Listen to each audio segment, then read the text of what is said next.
Campus sidewalks aren't too bad. Nice, safe, nice and fun. Whoa!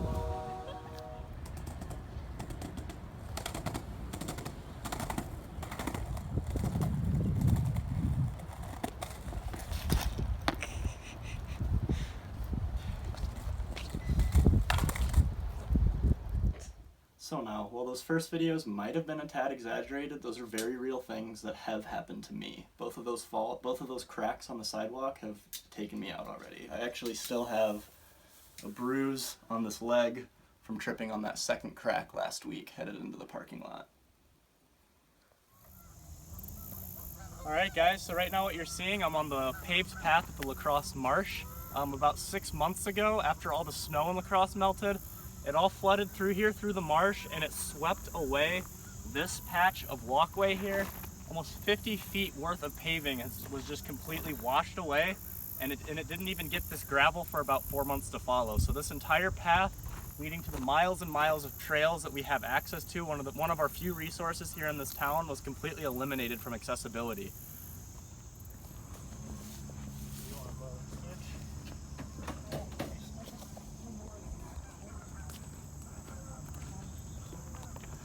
It's even gotten so bad in some areas that these volunteer groups have had to come together, and now they're taking out all the overgrown and invasive species that are growing over the trail here, making it pretty much inaccessible for some patrons. So we just passed a group of about 10 people who've been working since about 8 a.m. they said today to try to clear out the path, and so far they've only made it about a half a mile. Really seems like something that La Crosse could be doing a little bit better on their own. So here as we're walking into the marsh today, there's a sign set up for the Friends of the Marsh. This is a volunteer coalition that they meet every couple of weeks, and they get together on this trail or throughout the larger marsh as a whole, and they go through and they deal with some of the issues it's facing. Today what they're dealing with is mostly invasives and pulling and clearing the sides of the trails, but they're also responsible for laying the gravel that now connects the path, keeping us able to get to the north side through the trails, and really just seem like the ones responsible for taking care of this. I've never seen a La Crosse worker out here myself. The entirety of La Crosse Street here used to be almost undrivable due to potholes. Thankfully this year they finally fixed it a little bit, but it's still uneven to the point that cars find themselves having to swerve around the potholes just to keep their suspension in check. Notice everyone's going into the other lines. The work that they've done just simply isn't enough. Maybe they didn't try hard enough.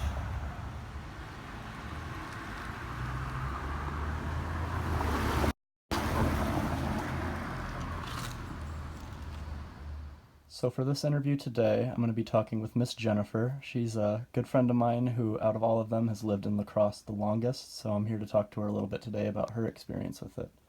So, Jen, can you tell us a little bit about how long you've lived in La Crosse? This is my 5th year that I've lived here. I'm a super senior, so... Nice. Well, have you had a car here this whole time that you've lived here? Have you been driving a lot? I have since my sophomore year. So very familiar with the roads, a lot of Yes. experience with them. Like the back of my hand. Have you had any bad experiences with these roads? Any issues with them? Yeah, so I work in Alaska, and to get back to my house, my old apartment, I had to drive down La Crosse Street every day, which was rough with all of the potholes that I'm assuming all of La Crosse knows that La Crosse Street has. Did you ever get any damage done to your car from it? Yeah, so my old car, I actually got a flat tire once from one of the potholes right around campus. Got that fixed. All was well. I now have a new car. I have not gotten a flat tire from the street yet, but I do have like low tire pressures, and as far as I know, nothing else has happened to make that happen with my tires, so... That would make sense. Yeah. So do you think that the city of La Crosse should be doing more to care for their roads if it's bothering the citizens this much? I really do, and it feels like they don't deal with the roads that need the work the most. They just do like random side streets or like the busy roads, which makes sense, but like the roads that are the worst are not getting taken care of. Well, good to know. Thank you, Jennifer, for your time. You're welcome. Low quality of the roads affects more than just quality of driving. For me as a skateboarder, it makes it really hard hard to ride on anything except for certain streets that just happen to be smooth. Like if you look at the ground here, the asphalt is literally just coming to pieces. When I try to ride on this, I feel myself hitting cracks, I can't balance, I stop immediately. It's not fun. So I try to get away from the crappy roads, so I come to the skate park. I think that should be a good place to skate. It's made for it, right? It's probably well done. But in the case of this park, it's really not. If you look here, you can see the whole park is uneven. Everything is built on a hill. From a planning's perspective, this is a great idea. Water can drain through, there'll never be pools in the park. But from a skateboarder's perspective, so my favorite thing to skate is flat ground. That means riding on flat ground, doing technical flip tricks that require a lot of balance and important stance. When it comes on a place like this where it's turned, I can't go straight, I am thrown off balance, it makes it too hard. I honestly can't do it. I find myself having to drive to Alaska every time I just want to enjoy my skateboard.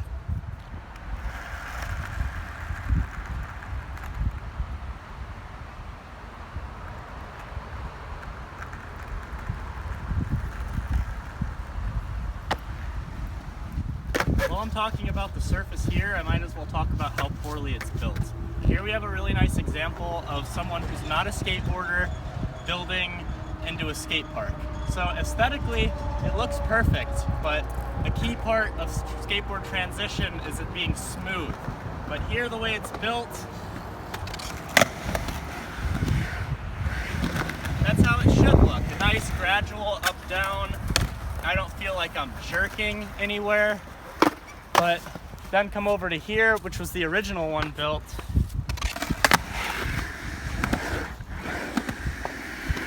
I'm practically up the wall by the time I hit it, meaning I can't balance, I can't do anything I want to there. The quality of it is really just built for show. So, as you've seen today, surface quality affects a lot more than just the roads in La Crosse. It also affects our trails, our recreation areas, and really just inhibits our overall quality of life. So that brings me to one final question. What can we do today to fix this problem? Well, what you can do as an individual is write letters, make calls to your city government, talk about your issues with this, talk about how it's affected you, try to get this message along so that they hear it and can really try to start making a difference. The only time to make a difference is now, and that difference starts with us.